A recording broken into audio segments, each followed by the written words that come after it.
शांति से मुझे छोड़ दो या फिर मुझे चैन से जीने दो बस। मुझे यहाँ पर गिरा के मेरे बालों को एक हाथ से ऐसे लपेट के और दूसरे हाथ से ऐसे दबोच के, मतलब ऐसा लगता था मेरी जान निकल जाएगी, मैं मर जाऊंगी। तो मैंने फ्रस्ट्रेट होके कि भाई मेरे बालों को ऐसे कहते हैं कि तेरे अंदर से भूत निकालूंगा, तुझे मारूंगा, ये करूंगा वो करूंगा। तो मैंने गुस्से में अपने बाल कटवा लिए। ये मेरी उस टाइम की फ़ोटो है सर। तो आपने पूरे बाल मुंडवा लिए? पूरे बाल मुंडवा लिए सर मैंने अपनी जान बचाने के लिए। लगातार 4 से 5 बार इन्होंने कॉल किया है और कॉल डिड नॉट कनेक्ट, यानी कॉल लगा नहीं है। अब बताइए कि किस तरीके से आश्वासन दिया जा रहा है इनको, किस तरीके से कार्रवाई की जाएगी वुमेन हेल्पलाइन नंबर के द्वारा जब वो कॉल ही नहीं उठा रहे हैं? तो मेरे पापा मुझे बहुत मारते हैं और मेरी मम्मी को भी परेशान करते हैं, मम्मी को भी मारते हैं मेरी। नमस्कार, आप देख रहे हैं दिल्ली क्राइम मोर्चा सच जो आप जानना चाहते हैं। इस वक्त मैं मोहन गार्डन में हूं और एक मामला जो आया है वो कहीं ना कहीं घरेलू हिंसा का है और जिसकी सच्चाई जानकर, जिसकी हकीकत जानकर आपके पैरों तले जमीन खिसक जाएगी। क्योंकि यहाँ पर हैवानियत सिर्फ महिला के ऊपर नहीं हो रहा, एक 13 साल के बच्चे के भी ऊपर हो रहा है। और यही कारण है कि आज मैं इस जगह पर आया हूं और इनकी सच्चाई आपके सामने लाना चाहता हूं। देखिए, इन्होंने जितने भी डिपार्टमेंट थे सबकी इन्होंने हेल्प लेने की कोशिश की, चाहे वो महिला हेल्पलाइन नंबर हो, चाहे वो दिल्ली पुलिस हो, लेकिन तमाम जगहों से इन्हें सिर्फ निराशा ही मिला। आपको आगे चल के मैं हकीकत भी बताऊंगा, सच्चाई भी बताऊंगा कि कहां कहां जाकर इनको ठोकरें मिली। सब कुछ आपको जानकारी मिलेगी। हमारे साथ वो महिला है जिनको प्रताड़ित किया जा रहा है लगातार और इनके बच्चे भी हैं जो कि मात्र 13 साल के हैं। मैम, नाम क्या है आपका? आरती छाबड़ा। क्या कुछ मामला है, विस्तार तरीके से बताइए। सर मेरी शादी को 14 साल हो गए हैं और मेरे हस्बैंड अब तक मुझे परेशान करते आए थे और बार बार घर छोड़कर भाग जाते हैं, घर में खर्चा नहीं देते हैं, मुझे परेशान करते हैं, बाहर किसी से बातचीत नहीं करने देते, किसी से मतलब नहीं रखने देते, मेरी माँ के घर नहीं जाने देते। और अब बात इस हद तक आ गई है कि मैंने कंप्लेंट की, उन्होंने मुझे मारना बंद कर दिया और अब मेरे बच्चे को परेशान कर रहे हैं, उसके साथ हैवानियत करते हैं। मैं जॉब करने लगी हूँ क्योंकि वो मुझे खर्चा नहीं देते, तो मैं नौकरी करती हूँ। तो अब मैं नौकरी करने चली जाती हूँ, मेरा बच्चा अकेला घर में रहता है, तो अब वो मेरी फ्रस्ट्रेशन मेरे बच्चे से निकालते हैं। मेरे बच्चे को बुरी तरह से पीटते हैं, उसके हाथों पर, उसके पीठ पर नीले नीले बहुत गंदे निशान हैं, उसको बेल्टों से, डंडों से पीटा गया है। अच्छा, क्या कहाँ वो आपको मार के भाग जाते हैं, आपके ऊपर किस तरीके से का प्रेशर बनाते हैं, ये बताइए। सर मुझे कुछ भी नहीं पता। मैं जिस किसी से पता लगाने की कोशिश करती हूँ तो ये जाकर उसको भी मारते हैं कि तूने मेरे बारे में क्यों बताया। अच्छा, आपने बताया कि आपने दिल्ली पुलिस को भी आपने खबर किया, आपने वुमेन हेल्पलाइन नंबर का भी सहायता लिया, तो क्या वहां से कोई कार्रवाई नहीं की जा रही? क्या वहां से कोई आश्वासन आपको नहीं दिया जा रहा? नहीं सर, वो आई गई बात कर देते हैं, हम आपसे अभी मिलेंगे, सुबह मिलेंगे, शाम को मिलेंगे, और फिर उसके बाद वो मिलते नहीं हैं या फ़ोन नहीं उठाते हैं या कोई जवाब नहीं देते हैं कि क्या करना है आगे। अच्छा, लास्ट बार आपने कब कॉल की थी वुमेन हेल्पलाइन नंबर में? सर मैंने कल रात को ही कॉल किया है, तो उन्होंने बोला कि सुबह से 8 बजे मिलेंगे। लेकिन जब मैंने 8 बजे के करीब, 8 बजे से पहले मैंने कॉल किया है, किसी ने मेरा फ़ोन नहीं उठाया। और उसके बाद मेरी दूसरे नंबर पे बात हुई है, तो उन्होंने मैंने दोबारा कंप्लेंट की। दोबारा कंप्लेंट करने के बाद मेरे पास फिर कॉल आया, तो फिर उन्होंने बोला कि हम आपसे शाम को 7 बजे मिलेंगे। और 7 बजे मिलने के लिए बोला और उसके बाद बोला 7 बजे के बाद देखते क्या कार्रवाई करनी है। देखिए, नियम कानून कहता है कि जब भी वुमेन हेल्पलाइन नंबर पे कॉल किया जाए तो इमीडिएट एक्शन होना चाहिए, उसी वक्त एक्शन होना चाहिए, चाहे वो रात का 12 बज रहा हो, चाहे रात का 2 बज रहा हो, चाहे दिन का 2 बज रहा हो। लेकिन अब देखिए, कोर्ट में डेट पे डेट दिया जाता है, तारीख पे तारीख दिया जाता है, लेकिन अब ये जो वुमेन हेल्पलाइन नंबर है ये भी इनको समय पे समय दिए जा रहे हैं, कल आना, शाम को आना, रात को आना। तो फिर जब 24 घंटा नियम कहता है कि 24 घंटे में आप कभी भी कॉल कर दो, उस वक्त तुरंत ये संज्ञान लिया जाएगा मामले पे। लेकिन फिर भी आप देखिए कि महिला को समय पे समय दिया जा रहा है और कार्रवाई नहीं की जा रही है। क्या नाम है बेटा आपका? अभिनव। क्या हुआ, कुछ दिन पहले आपके पिता ने आपको मारा, तो उस वक्त क्या हुआ, पूरा विस्तार तरीके से बताओ। मैं बाहर खेलने चला गया था, इसीलिए मारा था उन्होंने। अच्छा, जोर से बोलो बेटा। मैं बाहर खेलने चला गया था इसलिए उनने मारा मुझे, अच्छा, क्या किससे मारा? बेल्ट और डंडे से। अच्छा, बेल्ट और डंडे से। करीब कितने देर तक मारा उन्होंने? 1-1.5 घंटे तक। 1-1.5 घंटे तक लगातार मारा उन्होंने। हाँ। देखिए क्या ये हो रहा है, ये दिल्ली है और दिल्ली में इस तरीके से इंसानियत को शर्मसार करने वाला जो कांड हो रहा है। मैम आगे आपकी क्या स्टेप है, आगे आप क्या करने वाली हैं? मेरे को अभी तो कोई रास्ता नज़र नहीं आ रहा है कि मुझे क्या करना है, क्योंकि मुझे कहीं से भी कोई भी हेल्प नहीं मिल रही है, कोई मेरी सहायता करने वाला नहीं है। अच्छा, आपने बताया कि आप 4-5 दिनों से घर के अंदर ही बंद है अपने पति के डर से। हाँ जी, वो कभी भी आता है, कभी भी जाते हैं, मारते हैं, पीटते हैं और फिर फरार हो जाते हैं मार पिटाई करके। घर में पैसा भी नहीं छोड़ते, खर्चा भी नहीं देते और पैसा लेके घर में जो पैसा रखा होता है वो भी लेके भाग जाते हैं। मैं पुलिस कंप्लेंट करती हूँ, पुलिस आती भी है यहाँ पर, तो मैं तो सामने बात करती हूँ, लेकिन वो कहते हैं मैं अकेले में ले जाके बात करूँगा। और पुलिस वाले कहते हैं ठीक है हम अकेले में बात करके आते हैं। तो मैं बोलती हूँ कि नहीं, अकेले में बात मत करिए आप इससे, अकेले में। लेकिन वो मेरी बात नहीं सुनते, ना पुलिस वाले ना हस्बैंड। ये अकेले में जाते हैं, बातचीत करते हैं, पुलिस वालों को ये पैसे देते हैं या क्या करते हैं। बाद में पुलिस वाले मुझे ही डांटते हैं और कहते हैं अपना मामला खुद सुलटा लो, मियाँ बीवी के बीच में कोई नहीं बोलता। FIR कब आपने करवाए थे इनके खिलाफ? FIR हो गई मेरे को करीब 4 महीने। 4 महीने हो गए आपको। तो कोई संज्ञान लिया गया दिल्ली पुलिस द्वारा, कोई कार्रवाई की गई उस वक्त? नहीं, वो आए और आके वो बाहर से बाहर ही चले गए। उन्होंने बोला थाने जाओ, आपका मैटर हम नहीं सॉल्व करेंगे। अच्छा। उन्होंने साफ मना कर दिया, गली के बाहर से ही चले गए, घर के अंदर भी नहीं आए मेरे साथ। अच्छा। और कोई आपके ऊपर दबाव भी था क्या केस को बंद करने के लिए? हाँ जी, मैंने 7-8 महीने पहले मैंने कंप्लेंट की थी, तो मेरे ऊपर ये दबाव बना गया था। मेरी कंडीशन बहुत ख़राब थी, मैं बेड रेस्ट पे थी और उन लोगों ने बोला कि मेरे को थाने आ जाओ। मैंने कहा मैं थाने नहीं आ सकती, मेरी कंडीशन बहुत ख़राब है, मैं बेड रेस्ट पे हूँ। तो उन्होंने कहा कि या तो आप थाने आओ या तो फिर केस को क्लोज़ करवा दो। 6 महीने बाद अगर 6 महीने तक हम केस को ओपन रख सकते हैं और 6 महीने के बाद आपको केस बंद करवाना पड़ेगा, और केस बंद करवा दो या तो फिर आप आओ। मैंने कहा मैं आ तो सकती नहीं हूँ, तो फिर आप ऐसा करिए बंद कर दीजिए। मेरे ऊपर दबाव बनाकर और केस क्लोज करवाया गया मुझसे।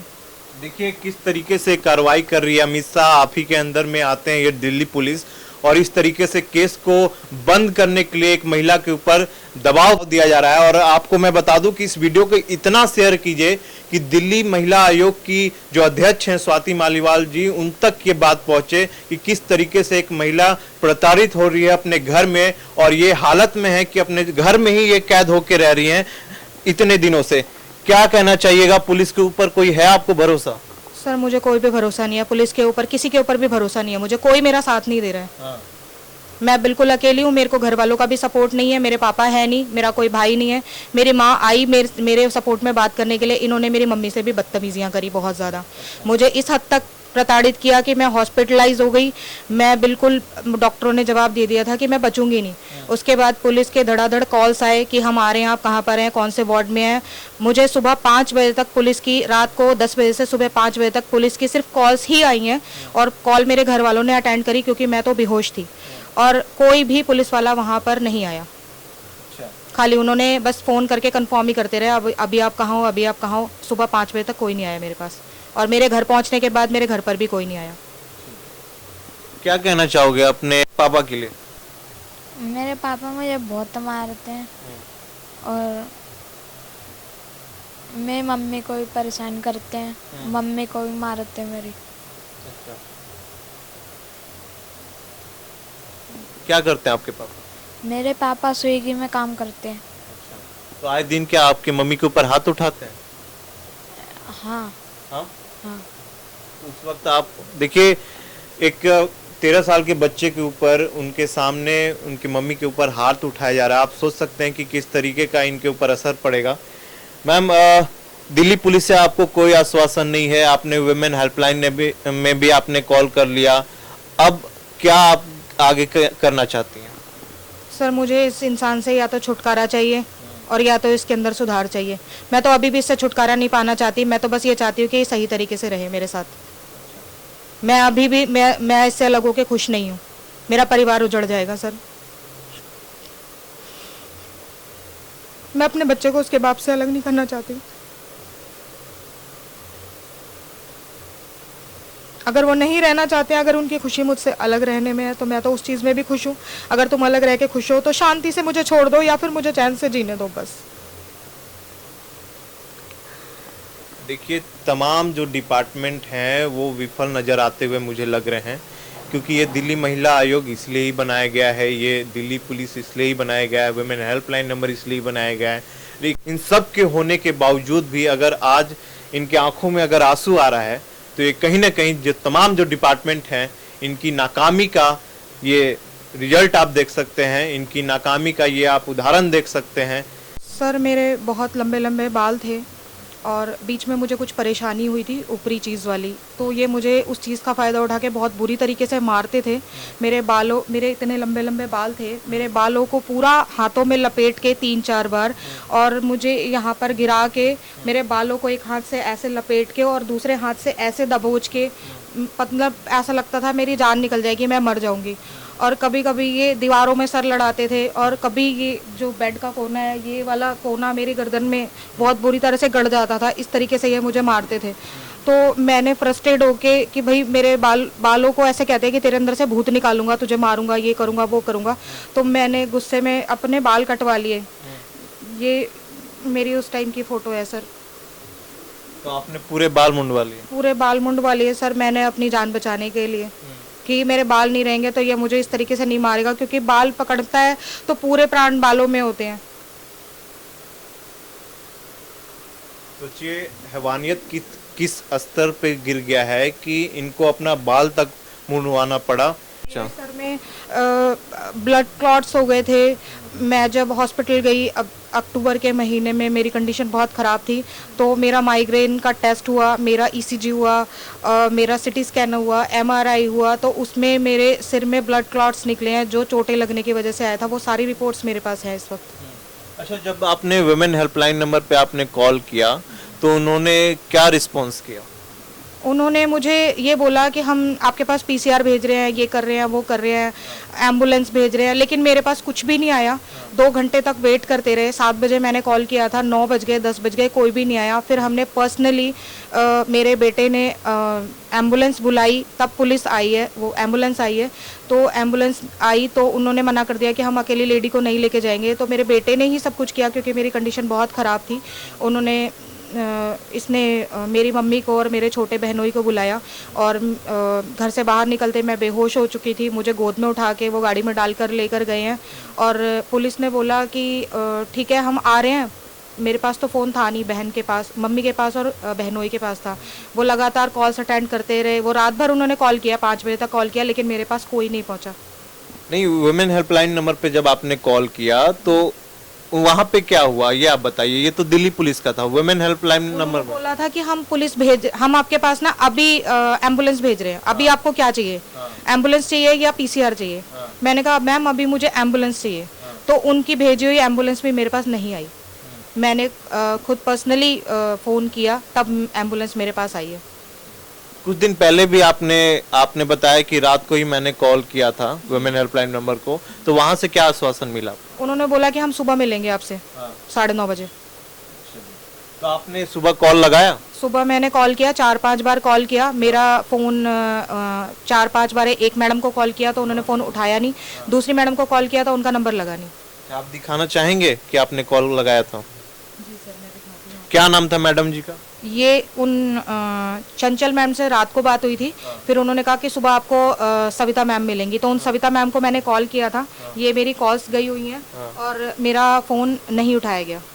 ये देखिए लगातार 4 से 5 बार इन्होंने कॉल किया है और कॉल डिड नॉट कनेक्ट, यानी कॉल लगा नहीं है। अब बताइए कि किस तरीके से आश्वासन दिया जा रहा है इनको, किस तरीके से कार्रवाई की जाएगी वुमेन हेल्पलाइन नंबर के द्वारा, जब वो कॉल ही नहीं उठा रहे हैं। तो आगे क्या करने वाली हैं? सर अब मुझे समाधान कहीं से नहीं मिल रहा है, इसलिए मैंने आप लोगों को बुलाया। अब आप ही मेरी समस्या का समाधान कीजिए। मेरे हस्बैंड तो फरार हो चुके हैं, उनको बुलाया जाए और उनसे बात की जाए, फाइनल फैसला करवाया जाए कि वो क्या चाहते हैं।